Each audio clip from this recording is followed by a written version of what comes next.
Blake, I had a dream about Phil Wickham last night. Yeah, Toby, we talked about not talking about your dreams on this podcast.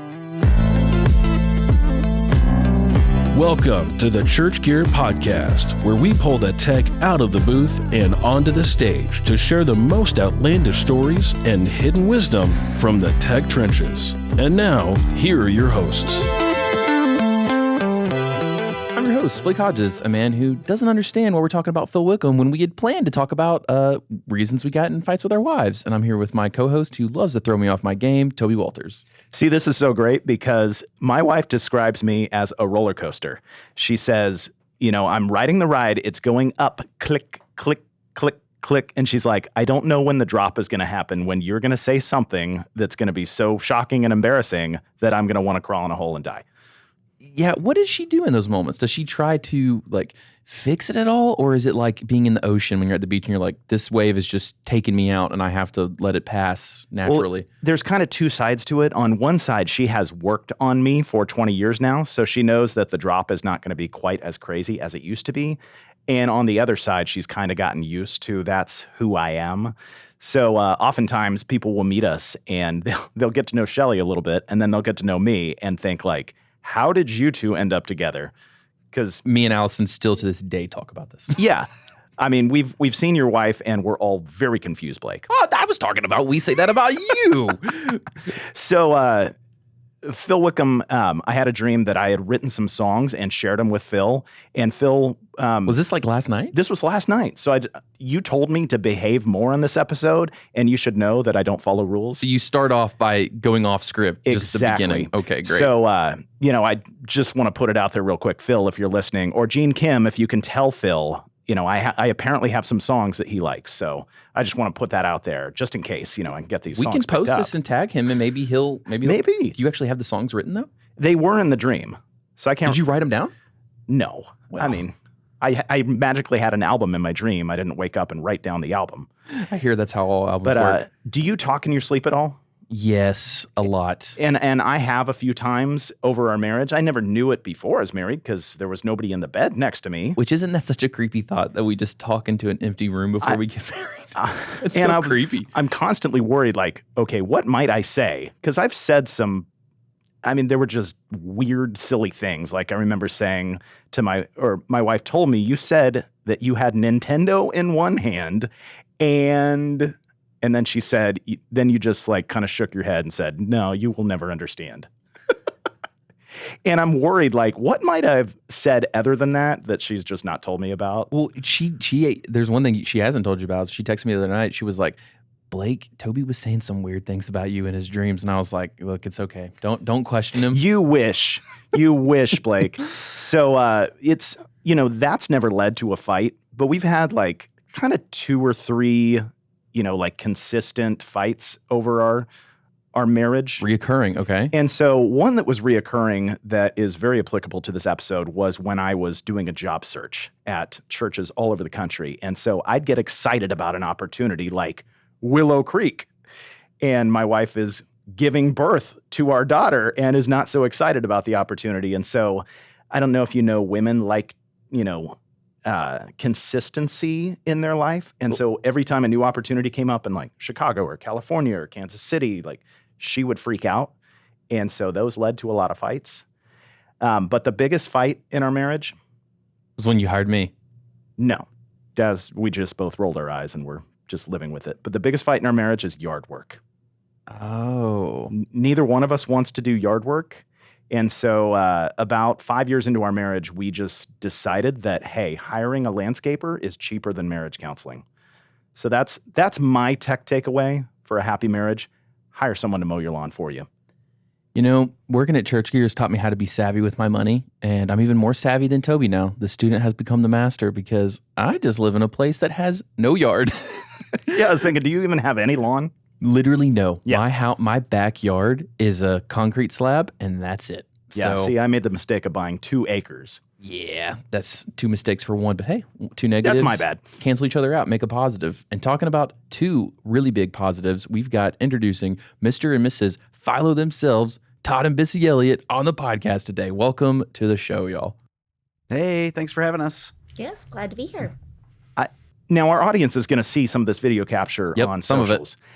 Like, Todd, I'm just going to ask the question on behalf of our entire, millions of listeners. How? How? Are you Batman? Oh my goodness. like, Toby does this shtick, everyone. Every man he's ever She met. is so far out of your league that I don't even, I'm trying to figure out how. How did Sure, you yeah. convince this woman to marry you? God had a plan, I guess, and I was the recipient of that plan. Yeah. Well, Blake and I are just, To argue on Todd's apply. behalf for a second, Todd is like the nicest guy I know.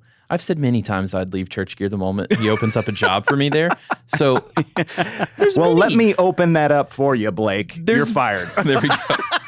I actually haven't been fired in a while. There's Todd's got many great attributes about I him. know. He is a beautiful man. I'll give him that.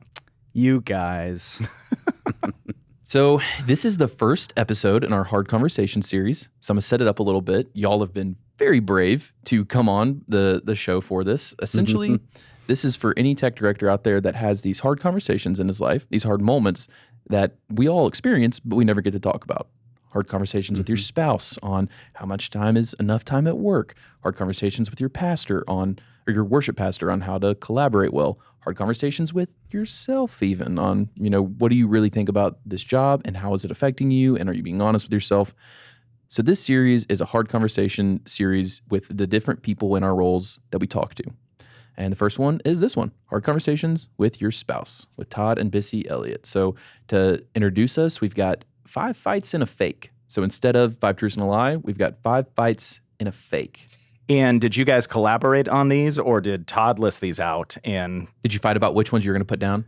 Bissy's like, We you did didn't get list into the a good fight ones. about which fights we were going to put down. That would be funny. We did. It was pretty funny, because you're not supposed to keep your record of wrongdoings, right? That's like something that's so it was like, here we are. We're like, oh, let's talk about the fights we've had. And it's like, you know what? That really upset me. Yeah, I forgot all about that one. Yeah. Why are we getting upset about how we close the toothpaste? Like, really? This can cause ire? And why are you even bringing this up? You're kind of uptight. Todd's looking at the herbs. Hypothetically. Yeah, just Toby's we've looking. heard that's a problem. Toby's looking at the bank statements next month, and he's like, Blake, what's all this money on counseling you spent? And I'm like, look, we got Todd and Bissy in a tiffle when we brought them on. we're now paying for the Elliott's marriage counseling. Instead of our own. That's funny. Okay. Not cheaper than lawn care. Yeah, true. Depends on how much lawn you have. Right. All right, let's see if I can read Toby's computer all the way over there. I'm getting old, y'all. All right, number 1, who is going to do the dishes? Number 2, your piles, I read this last evening and cracked up. Your piles all over the house are unacceptable, and mine have a purpose. Number 3, that's so true. Number 3, getting anywhere on time is optional. Do you have that with Allison, or are you guys pretty much both punctual? I know you are like a time insane person. I don't know what it is with Emmy, but if I'm late for something, I just want to die. I'd rather someone punch me in the face when I see them to make up penance. And Allison makes us late for church. So now I have to lie to get to church on time. I tell her we must leave at 10:15, knowing we'll leave at 10:25. What you do is you that call a it sin? Allison Standard Time. Yes. And Yeah. Okay. Number 4, you like to spend time with friends. You obviously don't love me. She does that too when I'm with Jeremy all the time. Number 5, using credit cards versus cash only. Dave Ramsey's going to have something to say about that. I hear Dave squirming right now. And number 6, why did we have such stupid music at our wedding? And if that's true, I'm curious what the stupid music is. And I'm curious who would have picked it, because the women typically get to pick like the stuff for the wedding, but I don't feel like Todd would call Bissy's music stupid. Yeah. For our wedding, I wanted Marvin Gaye, Let's Get It On, as our walkout music. And I was half joking, but if my wife would have let that decision go through, obviously I would have loved it. But she said, my grandparents are going to be there, and I think if we play that song, they will literally die. I'm going to do you one better. Y'all, I'm not going to say this person's name, and I hope this is okay to say. Well, if you're not saying their name. There's someone at Church Gear that wanted to have a belly dancer at their wedding, but then nixed it because they knew their wife wouldn't approve it. And I was like, of course they want it. That sounds like something Chris would do. You know what? I'm not going to say anyone's name. All right. So what do we think is the fake between these? All right. I mean, so many of these are just extremely common fights. So dishes. I love the piles all over the house. Yours are a mess. Mine have purpose. I want to get, honestly, just to their explanations of it. So I'm going to be uncharacteristic and just lock in on one fast. And I'm going to lock in on credit cards versus cash only. Okay. Because screw you, Dave Ramsey. I paid for my kayaks last month with credit card points, and I've never paid any interest. So credit cards can be good if you're smart. Absolutely. I'm going to go with something I feel like is a very common fight, but getting anywhere on time is optional. I'm going to say that they both fall in the same camp, which is probably punctuality. Man, that sounds like bliss. That sounds like bliss. Are you guys? You guys are on time. We are always on time. We're not like, super rigid about it. It just works out. Like we plan properly. Toby, I still have things to aspire to for you. Then I guess I can still look up to you in that way. I know. All right, guys. What's the fake? The fake one is cash versus credit. We do not fight about that. So which direction do you lean? Cash. Oh, oops, my bad. Are you guys So I guess debt-free? Living that Ramsey lifestyle? We have a house. Yeah. Mortgage. That's it. Maybe that's a whole nother episode, Todd on financial wisdom. Yeah, on a church tech director salary, no less. Yeah. Woo. That's a whole other episode. I was about, I saw there was some post 2 weeks ago that blew up with like over 300 comments on what should I actually get paid. And I was like, we should do an episode on pay. I know.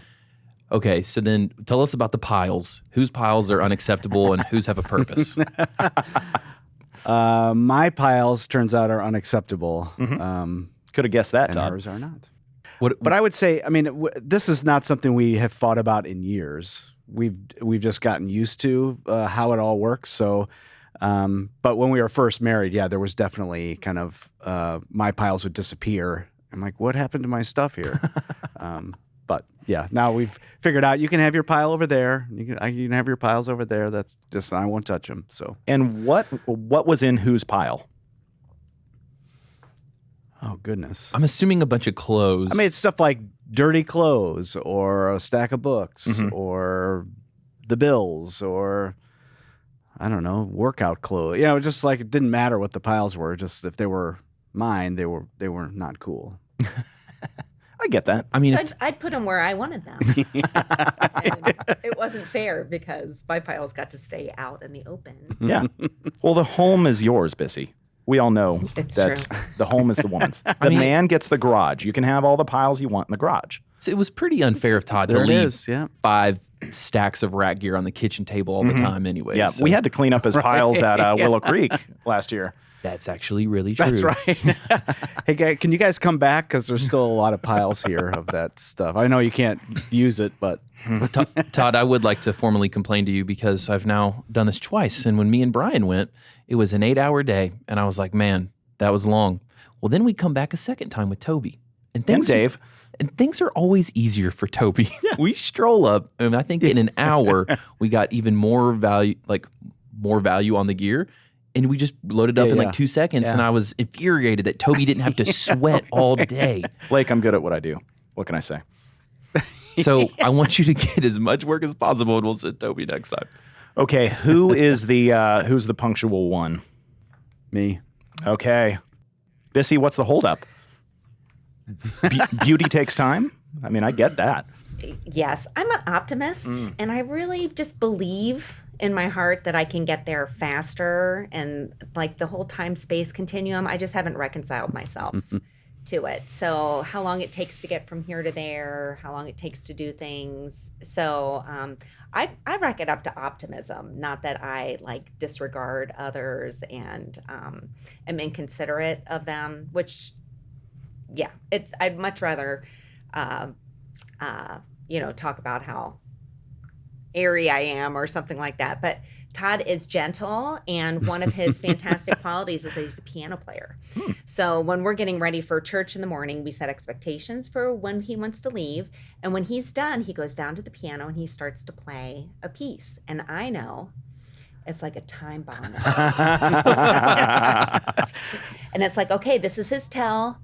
He's ready to go, and I'm on borrowed time. And it's not that he's angry or anything like that, but it's just my Oh, that's lovely music. I should get the heck ready and down and ready to get my shoes on. It's time. There's no more time. And does the I tempo needed of some sort of like, I needed a useful outlet for the nervous energy of like pacing around isn't helping anybody, and talking about how we're late isn't helping anybody. So I'm going to put all that into, the what I'm playing matters little. It's just I need something to do. So the tempo, does that speed up as the time gets closer? yeah.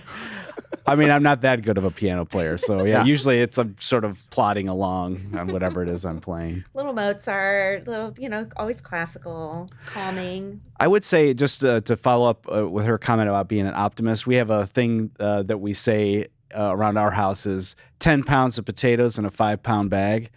We have a song. We're not going to sing it right now, but That's a good one.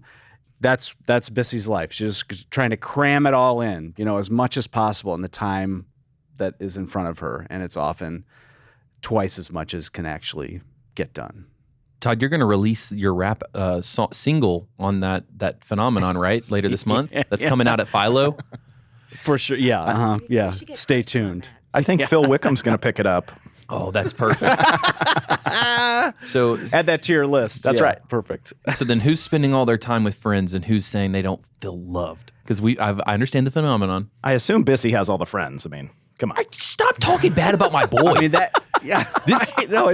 it's rather true now that she's got the friends and I'm the one home unloved. But when we were first married, I had some friends that we would get together and jam on Tuesday nights, and so she wasn't really a big fan of me leaving her. I mean, we were newly married in a town that she didn't know anybody. I mean, it was a fair. It was good for us to talk about, but yeah, she was like, "You're just going to play guitar, and then you don't love me." And this is before Netflix. So, I mean, what's she going to do? Like, Right, yeah. And I don't even think we had a TV. We didn't. No, that first year of marriage, we First had no year of TV. marriage. We were counseled that it's like smarter to do that because you like look at each other, you learn some hobbies together, you go meet some friends, you take walks, and so That's assuming I can't even Todd is imagine it there. now. Right. Yeah, that's right. exactly. that goes against my whole strategy. If we were going to look at each other more, I don't know that Allison would have stuck around after that first That's year. a good point. You ugly, buddy. Yeah, I needed to divert her attention. So speaking of listening to things, and then possibly hurting your eyes or ears, who had the stupid music at the wedding? Yep. I was not the one who said it. I was the one who was picking the music. And What was the music? I mean, I'm just I don't know. I'm big into classical music, and I'm also I don't want to just play "Here Comes the Bride." Let's pick something, a little more, I don't know, that nobody else knows. We Did had you a do the jazz Imperial combo March? at our right. We had a jazz combo at our reception, which was a little bit out there. Anyway, yeah, I don't know that we really fought about it, but afterwards it was kind of like. Yeah, I spent too much time caring super a lot about it, and but It's funny the things we care about and fight for at our wedding. I didn't have a wedding. My mother-in-law threw the wedding. It was her wedding. So thankfully, right. that You married saved- your mother-in-law? Is that what you just said? I mean, this is Tennessee, Blake. Toby, so. I would jump off a bridge, bro. No, she just planned the whole thing. So luckily we don't have anything to fight about. Okay. Good point. So let's get into some real fights, or at least some tougher topics. Fun. Toby's looking at me as a 7. ready. He's like, yeah, I'm exiting the podcast now. Okay, but before we get into those, like Todd, kind of just give us your background real quick. You're a legend. Everyone already knows you. But just the quick bullet points of how long did you work as a church tech full time before you became Mr. Philo? Yeah, so where to begin? So we got engaged when I was still in college, and then graduated and started working at a church as a technical director in Michigan, and we got married maybe 9 months later. And I think we got married in March. I think by June, my job had totally changed, and I got sucked into even more stuff. And that was an interesting challenge for us being newly married. But we were there for 11 years. Was our home church. People we loved. We never thought we'd leave. But God had other plans, and we ended up coming to Chicago and working at Willow Creek for about 10 years, about the same length of time, 10, 11 years, somewhere in there. And and then I was at Willow Creek for about the same time. So then that left in 2014, and so it's been interesting just even saying those kind of movements out loud. Each one of them was a conversation that we had to have, like, what are we doing? And I would say a lot of them started with like, I don't want to do that. And so then it became a conversation and praying together and really seeking God individually and then together. And I can't even imagine the story of if you just take my journey, like we would not be on this podcast if it weren't for her being willing to kind of like, all right, what is God up to and how do we figure out if this is for us? But we definitely, I think we had other thoughts and plans of where life would take us, and this is not it. But we were also saying this morning that we have some friends that have been saying, kind of same age as us, just like, this is not what I expected out of life. They're just kind of feeling down. And we were saying, I just don't feel that way. Like we've had a really great journey together. Doing ministry, kind of the whole time. So, and Bissy, what your question was? Yeah, was Bissy? Were you ever on staff at either of the churches that Todd worked at?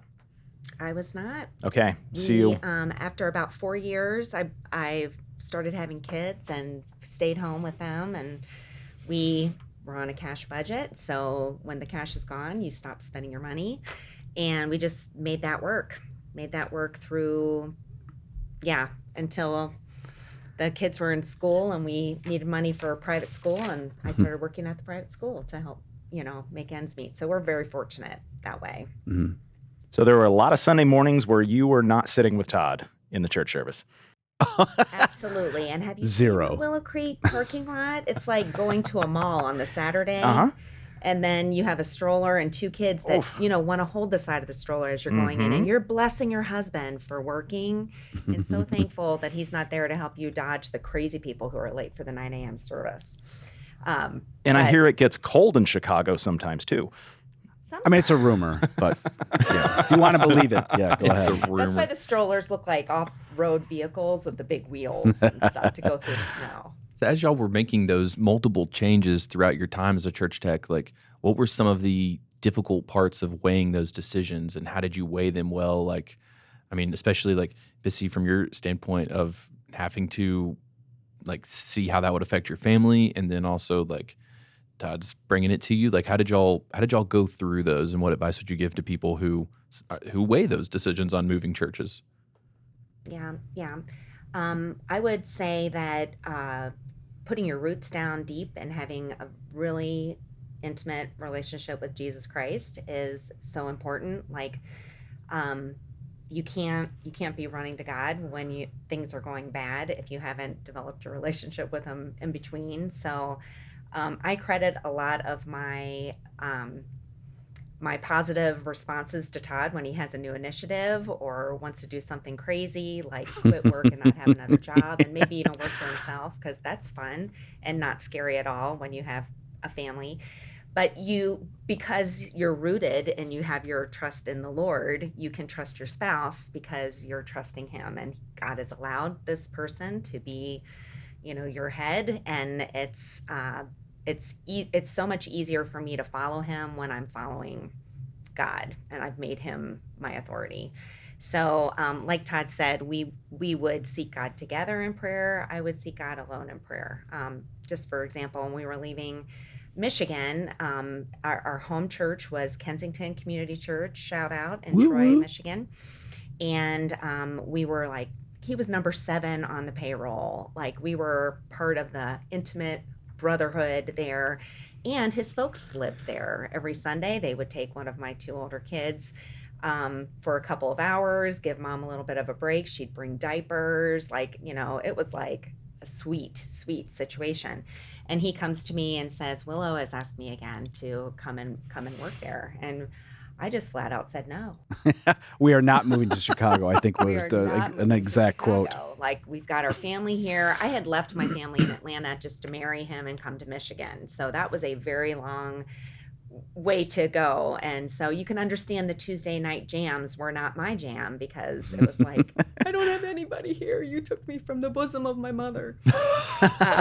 Sorry about that. That's biblical, though. That is the whole, the leave the and cleave. And God's, Yeah. the whole leave and cleave thing. And that was absolutely a blessing, because it did make me unite with Todd in such a great way. So, but when he was feeling like the Lord was bringing him to a new church, I had to, again, go to my source, go to my God. And I remember journaling after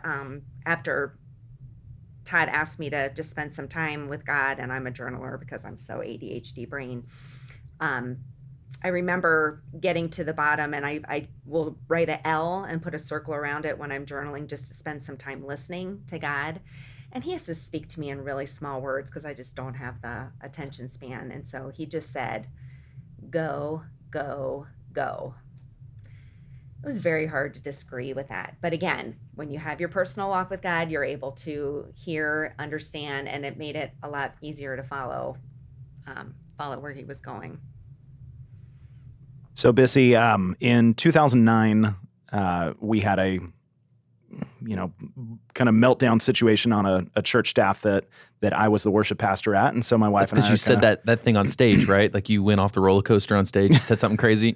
No, shut up, Blake. And so we were trying to figure out what's next, and I was applying to churches, and I got a call from Willow Creek one day and said, hey, we've got, I think, Todd, what's the campus where your offices are? Crystal Lake. Yeah, it was that campus, and they said, we're looking for a worship pastor, and we'd love for you to apply and consider. And so went to my wife, and Bissy, guess what she said? No. I'm pretty sure there was perhaps a colorful word in front of no, but yeah, she heard that rumor that Chicago's cold as well. We lived in Austin, Texas at the time, which is the opposite problem. It's very hot. But yeah, when we got to the moment when Nashville called, essentially, and that opportunity came up, I had to, and I don't know about you, Todd, but I had to learn to just approach my wife in a gentle manner, as opposed to, hey, babe, this new opportunity and this opportunity, and I'm so excited about this, assuming that she would just automatically be on board. So I had finally learned by that time to come to her and say, hey, I think this one's for real. I'm asking you to have an open mind. And just to come to her gently. And so she received it much better that time. And then she was able to do those things that you talked about, Bissy, of listening to God and journaling and just thinking through it. And that's what actually got us to Nashville. Great. That's so nice. Yes. Gentleness, learning how to talk to each other. We have rules we feel like we've been writing a constitution since the beginning of our marriage, but at the very beginning, we would say, be verbal. You can't just assume that we know what you're thinking. And another one was, we don't have conversations after 10 o'clock. We don't make decisions when we're tired. We can't. Some people are like, no, we got to flesh this out. You don't go to bed angry. I love you. You love me. I'm going to bed. Let's go to sleep and talk tomorrow. If you can go to sleep with an I love you, you love me, then yeah. We just don't do well. But the gentleness, I think that's fantastic. We need to add that to our premarital counseling document. Yeah. We also, no sarcasm allowed. We don't do, especially after 10 o'clock. But yeah, we just don't do good being sarcastic with each other. I think I'm pretty funny. And when I get into the sarcastic mode, she doesn't think that. So yeah. Blake and I think you're pretty funny. I was about to say, yeah. I'm not married to Todd, obviously, but if you want to call up Blake after 10 p.m. and be sarcastic with him, he would actually love it. I would answer. Blake, I've gotten into a lot of trouble after. I honestly think it's 8 o'clock in our house. My wife just sort of dives off a cliff as far as her energy and her ability to engage in, hard conversations after 8. So yeah, I've learned just zip that stuff up and reconvene in the morning. Now, this is such good wisdom, and like the writing out the rules, I think is super helpful, like for you as a couple, because I've noticed that same thing. We've never written it down, but there's been a couple times where at around 10 or 11, I'm a futuristic thinker. My wife is very in the moment, so I'd be like, "No, we got to think 10 steps ahead," and she's like, "The next step is bed." Turns off the lights. Yeah. Okay, so you guys go from Michigan, which was really home. That's where family was. Yeah, and you moved to Chicago to Willow Creek. And, Todd, I'm assuming there's some just excitement for you, this opportunity. Willow Creek is doing amazing things. And Bissy, was there anything within you that said, well, I don't know if I want to go to Willow Creek? Like, that's not my church. How did you guys have that conversation? Has it ever been a conversation of, does Bissy have to go where Todd is serving? I don't know that we ever actually talked about it. It was kind of, I don't want to say it was an assumption. I don't think nobody told us that, we needed to attend, the church that we were working at. I think for us, like if I think for myself, our experience at Kensington Church was so unique and special and something that we felt like God called us to. Like we're here not because it's a cool church or because I work here, but this is where we would go to church. And so when we felt like God called us to leave that place, which is maybe more how I felt about that transition, was like, leave everything and follow me. And the place we're going is Willow Creek. It was hard, and but we knew that God had called us there. So it felt like until He calls us otherwise, this is our home church. This is where we are putting our roots down. And it's hard, and the parking lot is ridiculously huge. And I don't know that I can. I'm just thinking about. I don't think I ever helped get kids into like on a weekend. Never. I don't. Because if I wasn't working, I'm like, I don't want to go there. It's work. So let's be on vacation or something. But it was never really something that we considered. Would you say? No, we're definitely a team. Like the kids, after services are over, they would go to the soundboard, say hello to all the people up and down, the video, the lighting, we say hello to everybody. We take our shoes off and we run up and down the aisles. Like this is our place during, set design and getting ready for Christmases. We would, make fudge, make snickerdoodles and take them. And it's like, okay, now go to all the guys up there on the stage. Let's start handing these out, because we wanted that family culture. Kids are welcome here. Bring your kids here. So it was, Grant was taken up in the catwalks. Nobody sue anybody at Willow. Yeah. With John Wyan, and he would show him how to turn the lights off up there. And, and that's like a bond. Because sometimes the people who are there doing these long hours over event times didn't have the kids there. So I can't imagine it being any different. Yeah. And I would say too, we did a thing for a season of time there that was called Spaghetti Saturday. So like after the Saturday night service, everybody come to our house. We're having spaghetti. Bring your kids. We got a trampoline. Like, let's just do this together. I think when we first started at Willow Creek, a lot of the spouses reached out to Bissy and said, "Hey, you want to be in we have a small group of women that are meeting, and just we can commiserate about our husbands not here. During Christmas, we can all get together with our kids and do something together, instead of sort of being islands and just wishing that your spouse is home." And so, it was like I would say. Bissy's not a technical person, but we come together, and so to minister to the production team together was important. Yeah. And what wisdom would you speak to another couple that said, "Hey, he's looking at a position of the church, but the wife doesn't want to go there"? Like, hang on, to clarify your question, Tubby, are you saying she's cool with him working there, but she wants to attend a different church, or are you saying she doesn't want him to take the job? They're open to taking the position, but the wife does not want to attend that church. Gotcha. Well, I don't know. what I would say. I don't see that it's a huge issue. If it's a, like, oh my gosh, I'm about to do an old reference. Stands with Fist. What's that? Dances with Wolves. Dances with Wolves. If it's a defiance thing, I'm so sorry. It's like a product of the culture. But if it's a defiance thing, like, okay, well, you can go work there, but I'm not going. You know, if it's like a spirit of, you have to make sure that that your heart is right. But we know people who's didn't go to the same church.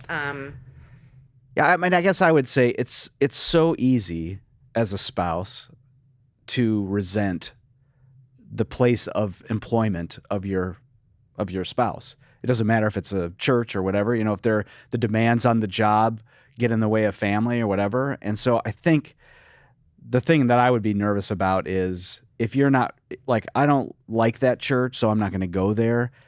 Okay, that's strike one. And strike two is they're making your spouse work extra hours at certain times that, get in the way. Okay, there's strike two.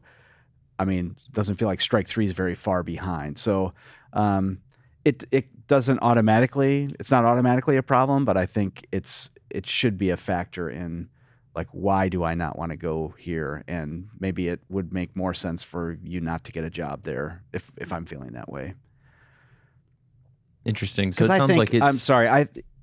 I'm sorry. I just feel like working at a church, if I'm going to get a job as a tech person, working for a touring company or whatever, it's about the work and maybe it's about the people, but I'm getting paid well for it, let's say. Working at a church, like, it doesn't pay well, and you got to be passionate about the ministry that's going on at that place, regardless of if you're a tech person or small groups or youth group or whatever. And so I think I would get nervous about not being on the same page because it is a ministry opportunity. It's not, you're obviously not going for the money. Or the great benefits, you're going for a higher purpose. And so to not necessarily be together on that feels, like a question mark to me. So it sounds like the answer is you have to check your heart. If you really hate the church that they're at and you start to resent it, probably a no. But if it was purely just this is easier for me and the heart's in the right spot, you would greenlight it, but very tentatively. Yeah. Okay. Yeah, I think to her point, it's about the spirit of, like, I hate that place, or, there's a church right next door to our house and they got a good Awana program. I'm just going to go there. Yeah. Okay, let's see if we can step on a landmine here. Oh, yes. That's what they said in World War I. They were like, hey, wouldn't you love to step on a landmine? Yeah. That's how they motivated them out of the trench. So, does your family still come first at Christmas and Easter, or whenever your church's heavy production moment is? And this is not a one word answer. Okay. Who do you want to go first? All right, it's up to you guys. So is that a Todd question? No, that's a both. This is a how does it play out for y'all question. Yeah, when Todd was on staff at churches, Christmas didn't necessarily have to happen on the 25th. I sure as heck knew that the 24th he was useless. And we have like post-Christmas attire. Todd has these overalls. They're real loose fitting. They make it so that, I could eat nonstop for 24 hours. I know he's going to be taking naps. I know. And so I have learned to adjust my expectations. And we've recently learned this from our friends in 12-step programs. Like, when you have unvoiced expectations, somebody's losing. And so I sort of gave up a lot of expectations for who Todd's going to be on the 25th. Has he prepared a sermon and is going to read, Luke 2 with vigor, and everybody's coming to Christ this year, and the whole thing? It's like that's not his time. I can step in. He's wasted, and I'm going to get. He's working so long. Not let's clarify the wasted. Not because of what's happening with the overalls. And you said 12-step program and Todd's wasted. So. Yeah, I'm trying to keep Todd from not getting canceled.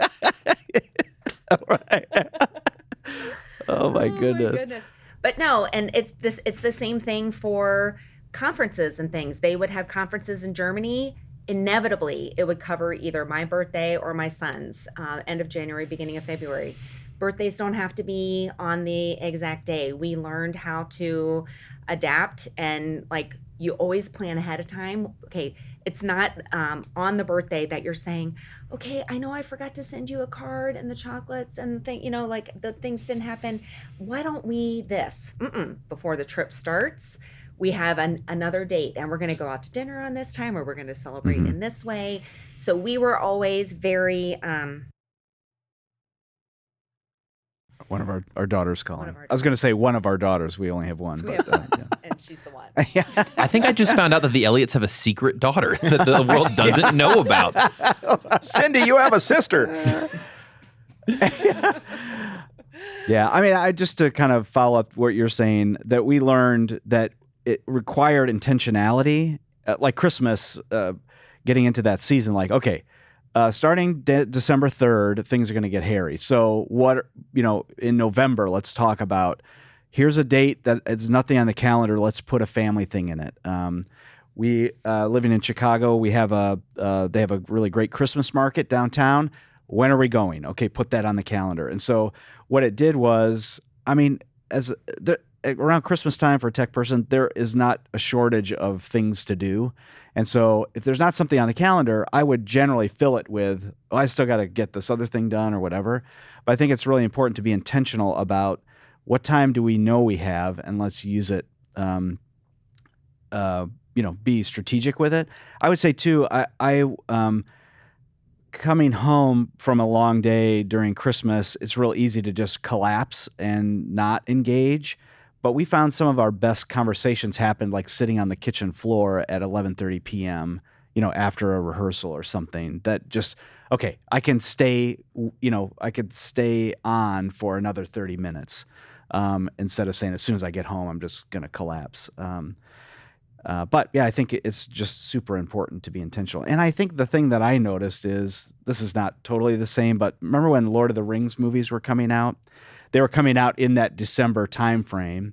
And when the first movie came out, I'm a gigantic Lord of the Rings person. So I was like, hey, everybody, guess what? I'm going to opening night at midnight. I don't care what we're doing. I'm leaving here at 11. Like, we're shutting this rehearsal down. You can fight me on it if you want, but if we haven't figured this out by 11 p.m., we're not going to figure it out by midnight. So, and the thing that really surprised, I was feeling like I was going out on a limb, like I'm going to push back on kind of our rehearsal culture. And everybody's like, okay. And, a bunch of the people, we went from rehearsal, we're just like, hey, you want to come? Yeah, let's go. And then it became a tradition that, we're ending rehearsal on this day to go do this thing. And I think so much of the time we just sort of take what is coming at us. Oh, we're going to keep going till 1 a.m. or, oh, we're going to add a rehearsal on this day. Yeah, no, let's be strategic and stand up for, I need time with my family. Let's make this the family day and not schedule anything. I think there's so much freedom if we can not hold traditions so tightly to say, hey, Christmas doesn't have, we don't have to do all the family stuff on the 25th. We can be flexible with those things. We've counseled young couples before as well. Like, even when you're trying to negotiate, like, whose family are we going to on what day? When we can just release those expectations and move those things around, I think it creates so much freedom and ability to find those times like you guys are talking about with the family. Yeah, picking whose family you're going to see on what holiday is my least favorite thing about marriage. It's like always a hostage negotiation where the hostage has a gun and you have a banana, but you also don't know who's the hostage and who's the person with the gun. It's a tough, chaotic time. Blake, let's step into another landmine. Uh-oh. All right, I'm taking my banana with me. Okay. Who's the final decision maker?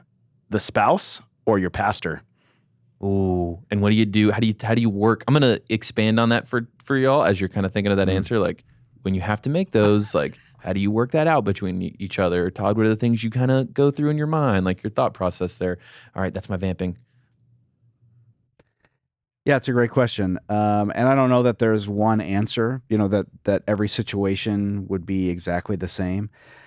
I think similar to a lot of other things we've been talking about, it requires a level of forethought and planning when you're not in crisis mode. And so to me, when I think about my time working at Willow Creek and even at Kensington, which maybe I was less good at because I was still pretty young over there, that I need to build a trust-filled relationship with my boss, with my senior pastor, with the people around me, so that if something pops up last minute and I say I got a thing that I got to do, that it's not, people aren't questioning my loyalty or my willingness to work hard, but they're hearing it on face value of, is there another way we could do, that my leader would get into with me, like,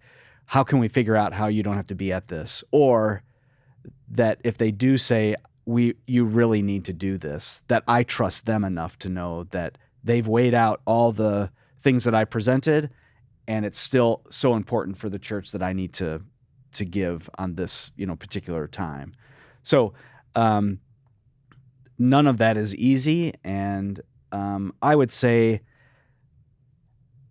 the other part of it is, for me, is that I tend to be a workaholic. And so when I'm not in crisis mode, I'm already working too many hours, probably just by my own rhythm and the things that I want to get done. And, I got a long to-do list, and I like what I'm doing. And so, I like being at work. So then I'm already gone maybe more than I should be on a regular week. And then you pile on, some last minute thing that the pastor wants me to do. There's already a little bit of tension here because I've already been choosing the work over my family, and now the church is choosing it for me. And I haven't built up any sort of equity here at the home front to account for some of that stuff. So I don't know if that makes sense. Mm-hmm. Mm-hmm. I do think it's like preloading some good quality time. We did a parenting class that, had some good nuggets, and one of them was couch time. Had some bad nuggets too, but it did have some bad nuggets. And some bad wardrobe too. Oh gosh. But the idea of couch time, anybody? None of you guys? Okay. 15 minutes where you sit on a couch and you look at each other and you talk, not about the agenda, but just about how was your day? And the kids can't be near the couch. The kids are not in between you. The kids kind of realize this is mommy and daddy time. And so you're just working on the this. And I think the this. Yeah, that was good. It's our new band. And the where we're cultivating something. And nowadays there's no kids who are interrupting us, but we play gin while something is sauteing or cooking in the oven, and we talk to each other.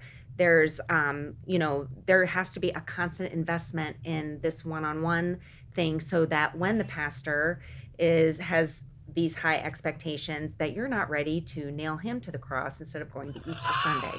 Mm-hmm. It's important. You have to continue to invest, and it's hard. And when you have littles and you have a lot of stress and things going on, it's fighting for the conversation and for the respect, and reminding each other, I love your beautiful green eyes, and you have a perfect nose, and all the things that attracted you to that person, and telling them, because they forget. I forget. He has to remind me all the time. Why did we do this? Yeah. I would say too, one of the things that really helped me throughout, even from the time we got married to now, that Bissy used to sort of say sarcastically, maybe it's one sarcasm that we kind of allowed in. I would be leaving for work, it'd be early, because I used to go to work very early because there was nobody, I could get a lot of work done. And so anyway, she would say, come home early. Sort of. I meant it. Yeah, you did mean it, but I was sort of like, ha ha ha ha, that's funny.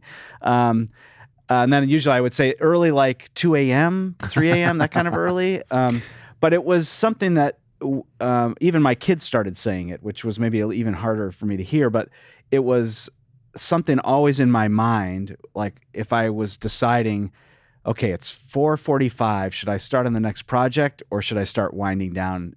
Should I come home early?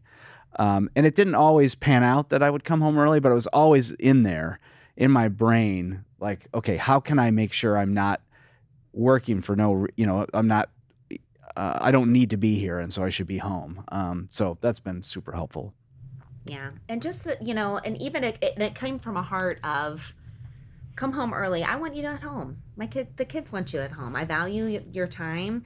And even if he couldn't, I wanted him to know that I wanted him home.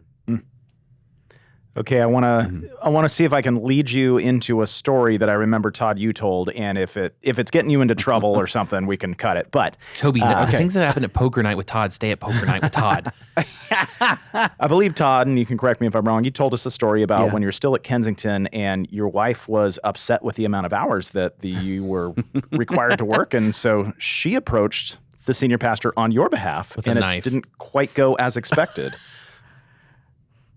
I was so helpful. Yes.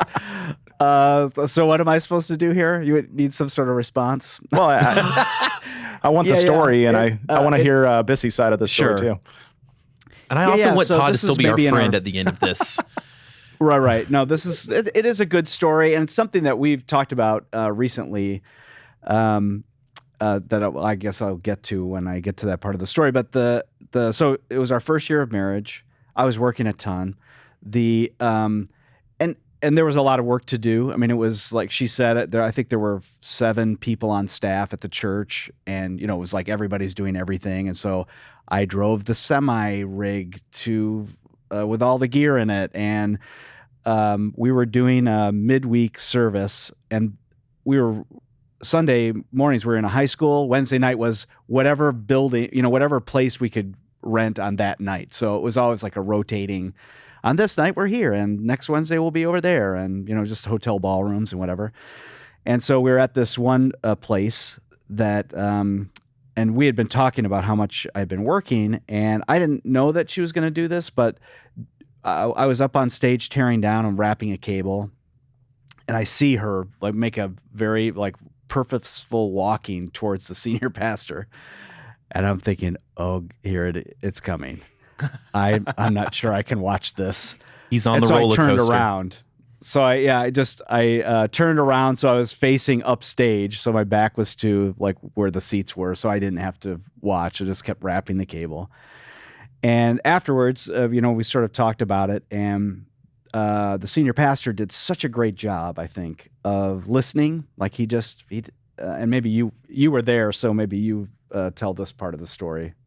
Okay. Yeah, I just I felt like my husband, my sweet husband, who always wanted to be at my side, wink wink, was working all these hours, and it couldn't have been his fault. He's an angel.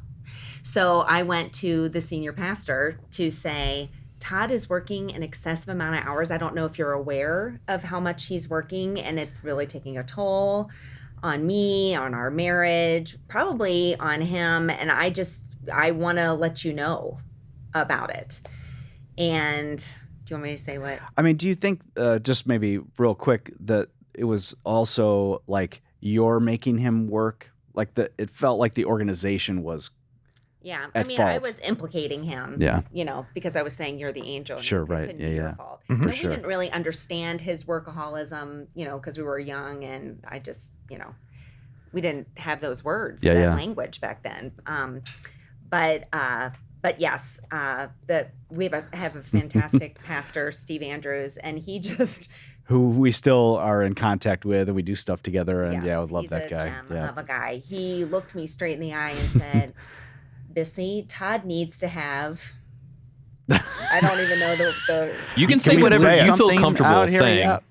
Yeah, say it. Yeah, Todd needs to have the balls to tell us if he is working too many hours and cut his hours himself. He basically was like, your husband holds the cards, and if he wants to change something, it needs to originate in him. And I was just like, and so was I. Actually, I'm like, what? I can't blame somebody for all this work I'm doing.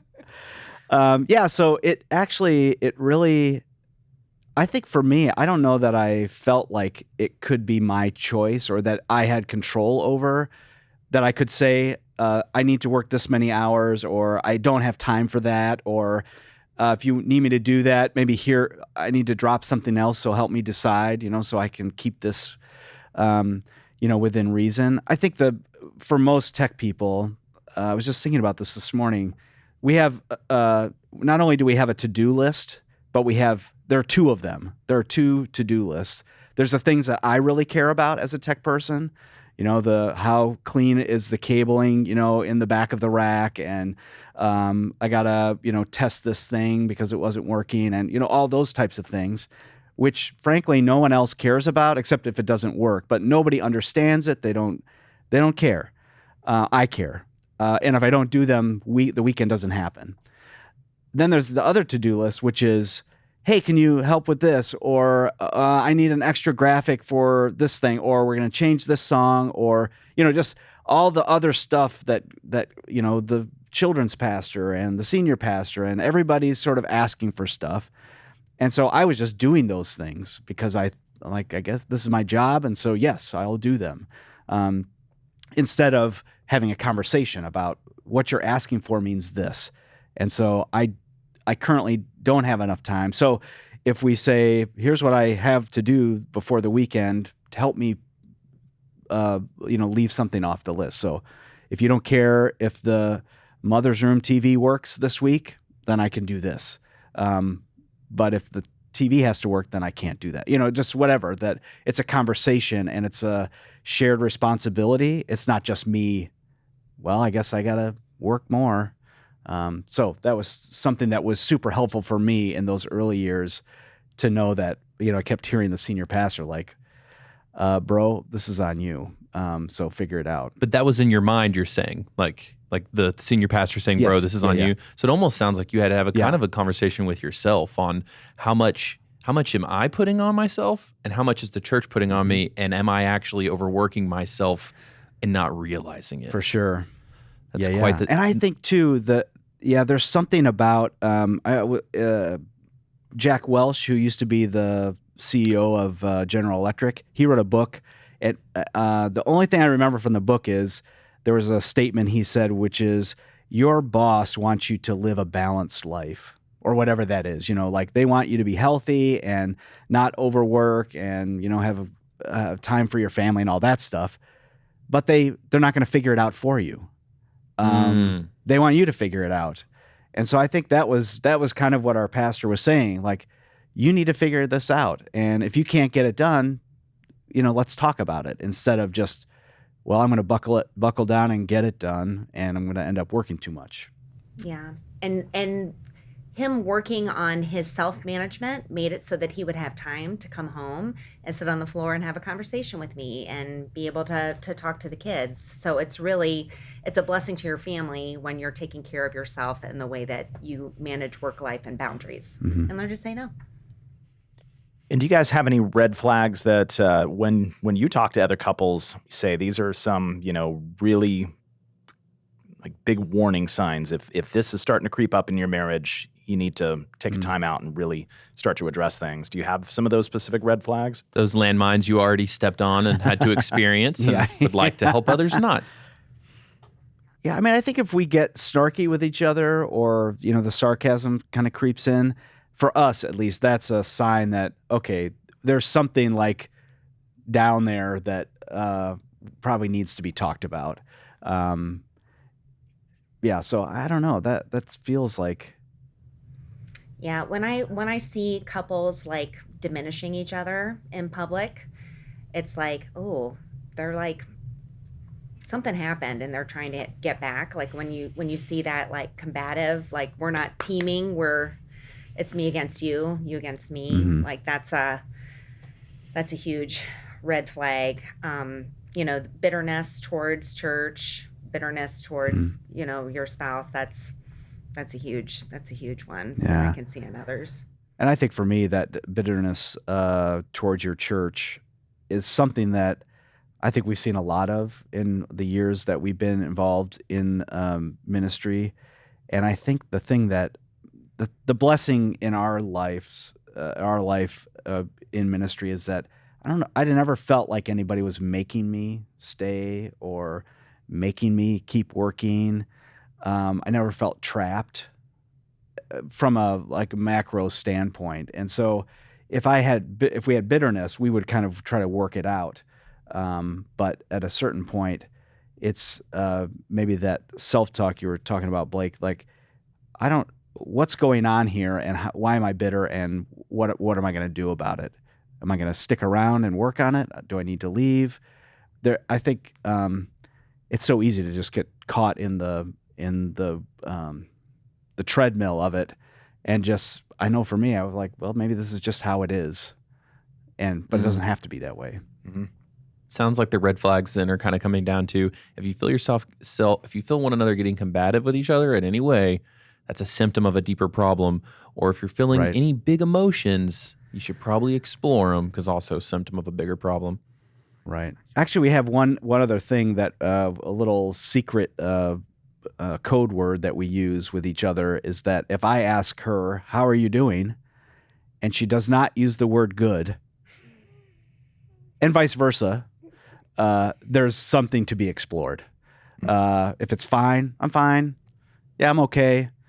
That it's okay, you're not okay, and let's talk about it. And again, it's like poker. You in your marriages, you learn each other's tells.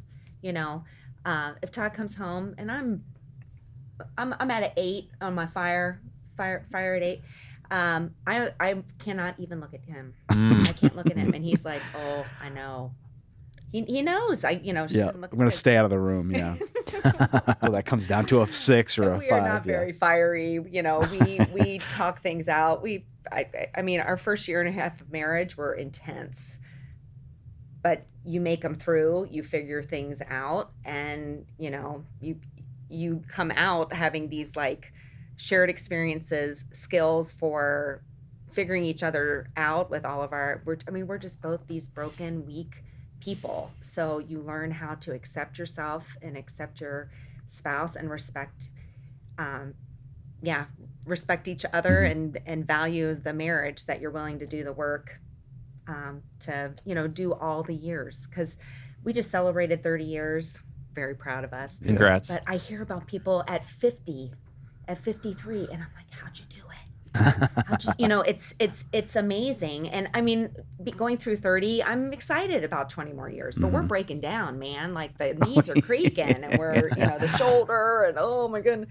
But so like the complaining is going to get worse. Things are going to get harder in a different way. But when you do the hard work, you have the hard conversations. You don't skirt the issues. You deal with the pain and the things. It's just, you reap these huge benefits. So it's just worth the hard to go through. Yeah.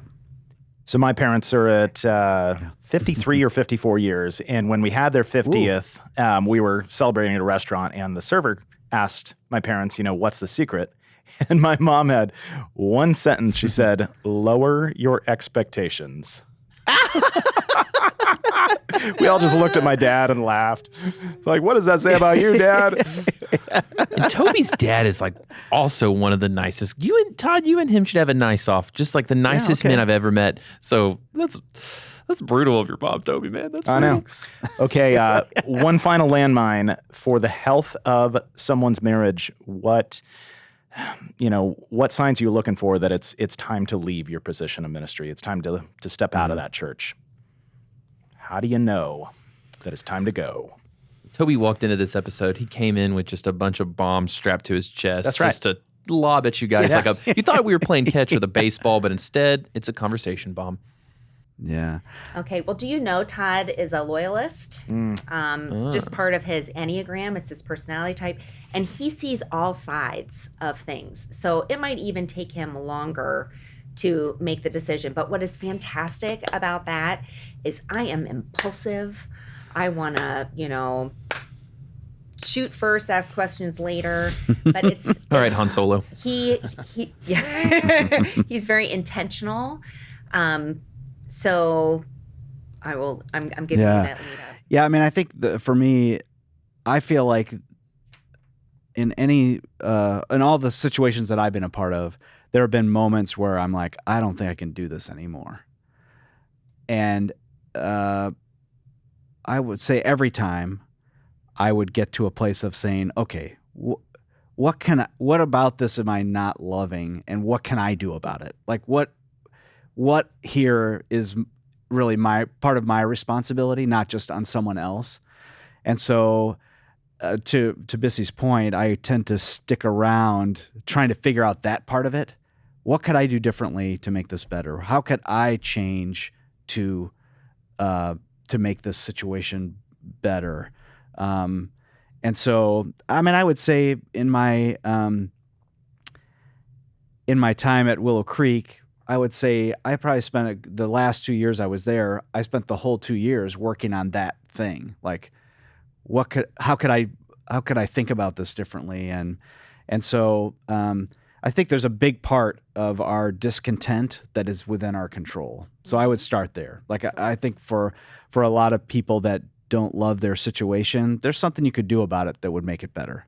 That being said, there is definitely a time to leave. And I think I find myself being very much a responsible person and not wanting to let the team down. And so part of it is you have to be willing to let go of that if it's time for you to move on. And so I think there's a lot of people that stick around too long because they don't want to let anybody, the people they like, they don't want to let them down. And I think too, the unknown is a scary place. And so to just leave feels like, that's terrifying. I mean, having done it, I think somebody was telling me I have the gift of faith, which I don't know that I would have said that, but I've done some pretty stupid things in my life that I was just like, it's going to work out. It's going to be great. And it has been. I think, what can you do to improve your situation where you are? And I would say even, it applies to all things that a tech person deals with. Like, you want a new soundboard? Great. Use the one you have, like, way past its usefulness. Mm-hmm. Like, what can you squeeze out of this thing? Because that says a lot about who you are and, builds trust with your leaders. Like, I'm working hard to get the most out of this, whether it's gear or yourself or the situation. But I think if it's time to move on, number one, I would say we've kind of talked about it a little bit. Like, are you putting yourself in a situation where you're able to hear from God to discern this? It's time to move on now. And I think a lot of times we don't leave the space for that. Because if you're just knee-jerk leaving, the next place you're going your problems might follow you. And so I don't know that I've answered the question. No, I think you have. But I would sum it, and this is just how I learn. I reiterate things, but I feel like you gave a great answer, which is the time when it's time to leave is when you've identified something you can't live with, try to figure out how to solve it. And if it's been, I don't know, there's a set time, but probably 3 to 6, 9 months, you've really tried your best to solve that unlivable problem. If it becomes unsolvable, you'll leave. But to your point, that other problems, your own problems, are going to go with you wherever you go. So, it might be a tough season, might be a 2-month, rough patch. Probably not a good time to just leave automatically. Like, I think you gave a really good answer, which is what's unlivable and really give it a time to make it livable. Yeah. I would maybe add one more thing to that. In both times, at Kensington when I left and at Willow Creek when I left, when I had gotten to the place of like, I think something's up here, I talked to my boss. I'm like, I want you to know that this thing has, the two totally different conversations, but like something's up and I'm frustrated with this. I don't know if there's a solution, but I thought we should at least have the chance to talk about it. Because I think a lot of times it's real easy to just cut and run. Like, hey, here's my 2 weeks, I'm out. I'm not into this. Versus for me, like, no joke, I was ready to, if somebody fires me right now, I'm ready for that. So I got nothing to lose here. So I'm going to go in and say, hey, like if I talk about my Willow Creek experience, hey, this was like an HR term we had back in the day, was fit concern. Like, who on your team is a fit concern? Like, you have concerns about whether they fit or not. And so I went to my boss. I'm like, I have a fit concern with myself. So can we talk about that? And so it was a really great conversation of, is, why and what's going on, and is there something we could change, or is there a different position that would feel better? It led to really great conversations, which also led to me leaving extremely well. Like when I did leave, there were no hard feelings. There were, it was like all positive because I tried to work it out. I think even with my boss. So I would encourage you to talk to your boss before you leave too. That's a really good. That's a really good word. Hard, but yeah, it's scary to talk to your boss. And also, But I'll just throw my own in here time real scary. quick. Try some counseling because your problems will follow you wherever you go. Like I can't tell y'all. It's been about 6 months for me. I can't tell you the amount of problems I had with other people that they were a jerk, or actually I just sucked. And now they're not a jerk. Before we get to the tech takeaway, I've got one last the question to ask. Now that you're the boss, Todd, it's not the pastor's not the boss. She'd have to come to you if you're overworking. Has that been difficult or better because it's clearer on if you're overworking? Oh man, maybe that was too much of a No, tension. this is good. We're gonna start a fight. Love it. Yeah, no, I need them to still be married by the end. I feel like I'm right in the middle of, just trying to manage my capacity. I mean, I'm feeling like I'm overworking, and I don't know that you've been feeling it, but I mean, we're in a new stage of life. We have no little kids. Adult children. I mean, it has its own set of challenges, but when I go home, there's no what are we gonna do now? We don't have to make dinner for any kid. We don't have to do homework. All those things that kind of take you away from having time together. But I think being your own boss. I mean, Toby, you would understand this a little bit. It's it's not something you can shut off, and so in that respect, it's just you're always thinking about it. Maybe I'm not at the computer 24/7, but in the back of my mind, I'm stressed about something that's going on that I hope that works out or whatever. So it's a little bit different than having working at a church and, somebody else is worried about, will the organization be around tomorrow? I'm just going to do my job.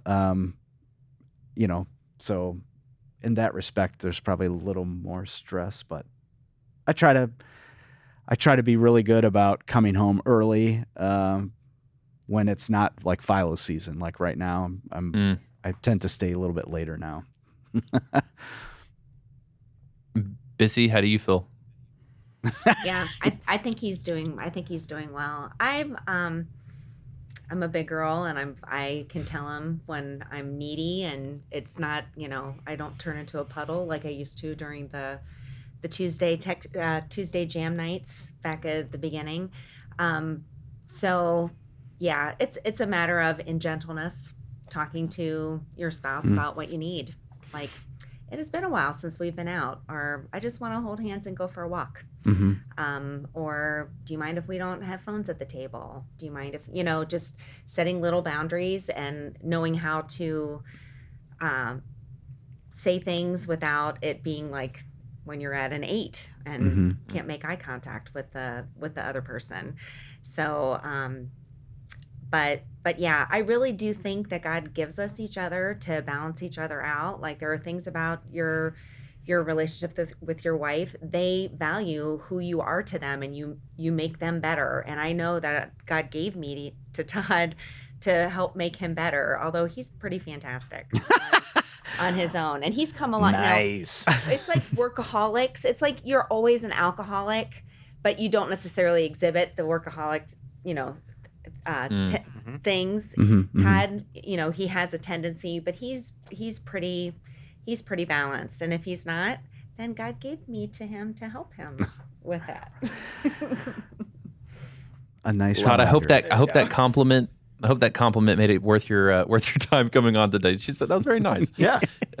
Okay, so we wrap all our episodes up with a tech takeaway. This one's gonna be a lot different because we're not in the tech space right now. It's more so like the tech takeaway for a TD on having a hard conversation with their spouse. So if you had to boil down either the episode down to one piece of advice you would give, or something that we've talked about that you'd like to emphasize one last time, what would be your tech takeaway for hard conversations with your spouse? I think I would say I would get in the habit of having small, hard conversations on a regular basis. Do not let things build up, but get practice in having hard conversations when they're not, should we leave this church or not and move to Chicago? If you don't, the big ones you'll not be able to handle well. And so I would say just we've learned that we just can't hang on to stuff, and so we've been in the habit of having smaller, hard conversations on a regular basis. So to me, that's when things aren't crazy. Learning how to deal with this so that when things are crazy, that you know how to. Yeah. And I think that I would just emphasize to people, invest in your relationship during the times that you can, and don't necessarily harp on the times where it's go time for your spouse, when they have to be doing things at work, so that you have the investment and you've been built into, so that you can like wave goodbye and wish them well and be okay with their mission, and respect their hearts for the purpose and the mission that the church is going for. They are not the enemy. I love that. Well, Todd, what would y'all like to plug? I mean, I'm assuming y'all's marriage book is dropping next week. But other than that, I love Jesus, but I hate my Whoops. Oh my gosh, that was really good. That was a good joke. Yeah, I mean, I think the one of the things that we talk a lot about at Philo is that, I mean, there's new skills to learn always. I can always get better at my craft, and I think for most tech people, that's the easy part. Like, I can do that, no problem. Learn how to use a new light or a soundboard or a plug-in or whatever. I'm there. But I think the thing that's more important to me is just the being reminded of kind of these other things that matter to you as a human being, which are relationships, community, having space where you can hear God speaking to you. And I think, as a tech person, I'm not a big feeler. My wife would She feels the feelings. Oh yeah, my she's gosh. in touch with them. Should I tell the story? This is like a total sidetrack, but I'm a squirrel. Yeah, I'm a big yacht rock music fan. Love the genre. And we were listening to it the other night while we were eating dinner. And the song Through the Fire by Chaka Khan came on. I don't know if you guys are old enough to remember this song. But it was like, I know the name. Yeah. I'm sure I'd recognize it. Yeah, I'm listening to it. I'm like, oh, man, listen to that reverb on that vocal. And, this mic, the guitar, I was having kind of a audio moment. Musically, it was really interesting. And my son, who's a musician, came into the room, and we're like listening to all these cool hits and whatever. And I started to well up with emotion at how beautiful this song sounded. And I was like, it's so good. And as it's coming out of my mouth, like I start to cry at the dinner table, just like, yeah. And you could see her response. She and my son were cracking up. Like, what is the matter with you? I'm like, I think I'm probably stressed about Philo or something, but I just came unglued emotionally at a Chaka Khan song. So now I've forgotten completely what the question was. The question were plugs. What should people? We're plugging Philo. Apparently, we're plugging Chaka Khan. Or the emotion the emotion that comes from hosting Philo. So let's make sure you get there. I mean, oh my gosh, yeah, the reverb on her voice, just unbelievable. But yeah, Philo. So Philo's coming up May 2nd and 3rd, and I think this is coming out right before then. So it's still time to register. We got a couple of really cool things that are new this year. Lunch and Learn. So you get a chance for a free lunch and to learn something from some of our sponsors. So you got to sign up for those, but great way for a free lunch. And then we also have something called Intensives, which is Tuesday morning before the conference starts, an extended time of learning for several hours to go deep onto certain topics that we don't have time for during normal breakout time. So that's cool.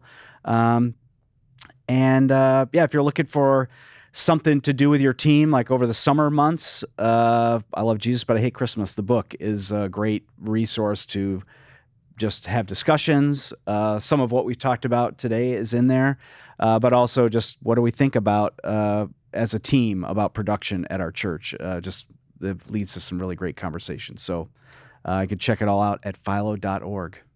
Yes, and Church Gear is going to be there, so you should be there. Yes. It's a great time. We love it. Church Gear is going to be giving away an Obi-Wan lightsaber at Philo and a Darth Vader lightsaber to people who come by the booth and say hi. So come on over and sign up and hang out with us. To everyone who comes by, it says hi. Oh, I wish. That's a lot of lightsabers. if you come by, and these are nice. If you come by the booth, that's all you got to do to get signed up. We'll get you signed up, and we'll give those 2 away at the end of the second day, which May the 4th is the next day. So you know, it sure have your is. lightsaber ready. I'd like to get a photo of Toby and Todd with the lightsabers fighting. I think we should get a video of Todd and I doing a rendition. battle. Yes, Yeah. You know, New and I have a Hope. Jedi robe that maybe I'll bring. Of course you do. You should. Yeah. You should. Well, I mean, you're It's wearing actually the my Tech Yeah son's. shirt right I'm now. not sure where so it is, but yeah, Tech Yeah, right. That's Get a perfect. screenshot of that. Yeah, give me the Woo. Superman. Love it. Oh my Yep. gosh. Lois Lane right there next to you. Well, The overbite, you think that's what Superman would do? yes, 100%. Yeah. Well, guys, we can't thank you enough for coming on and being so vulnerable, kicking off our Hard Conversations series. And just, again, thank you so much for joining us and being vulnerable with us. Yeah, thanks for having us. This is good. Yeah. Thanks, guys. Thanks for hanging out with us. We hope to see you back next week for more absurd stories, tech takeaways, and overall buffoonery. Blake, do you feel like here this episode's at the going to help Church Gear our Studios. relationship? I think all the counseling and booze is what has helped our relationship. But yes, this will as well. Do you know what the secret is for me to, weathering our relationship? The firing? No, it's lower my expectations. Oh, I like that. Burn! Actually, I spent my whole life lowering my expectations to then try to impress you. So this goes concurrently very well. Yeah, I have such low expectations of you, and then you know what things like yacht rock are. Yep. Right, Blake? It's when you skip rocks from your yacht. And hey, speaking of skipping things, before you skip to the end of this episode, you should reshare your favorite moment and tag us and just tell us why you liked it, or tell us about a hard conversation you had. So post your favorite moment from the show, and maybe we'll repost it.